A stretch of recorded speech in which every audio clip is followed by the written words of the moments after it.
Welcome ladies and gentlemen to Bubbly Tech. In this video I'm going to be showing you my desk setup for 2020. I have done a setup video last year and since then quite a few things have changed. The main thing being I have moved to a much bigger room.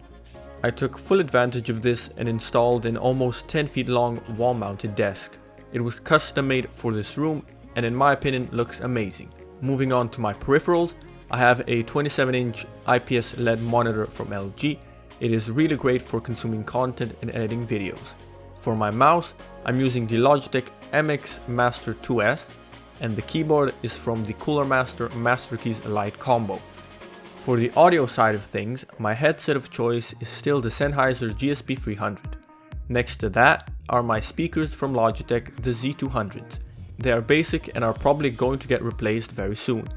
For recording audio and talking with friends, I use the Blue Yeti USB microphone on a newer mic stand with a pop filter that comes with it.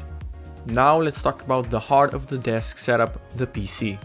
It is great for gaming and editing videos, with it rocking an Intel i7-7600 processor, 8GB of DDR4 RAM, and the Gigabyte GeForce GTX 1050 Ti graphics card. This all is sitting on the Gigabyte H270 motherboard. For storage, I have two 1TB hard drives and a 228GB SSD. Powering this is a 600 watt power supply, and all of this is in a case from LC Power. For school and just general productivity, I do use my Lenovo ThinkPad Yoga 12, which I bought used last year. It's now a few years old, but still really fast and enjoyable to use. The last thing I want to talk about is the chair.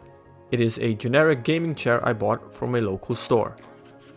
And with that being said, this does conclude my setup tour for 2020. Links to the products mentioned in this video will be down in the description if you want to check them out. Also make sure to subscribe, like and comment your suggestions on how I should improve my setup. Thank you for watching, this was Bubbly and I'm signing out.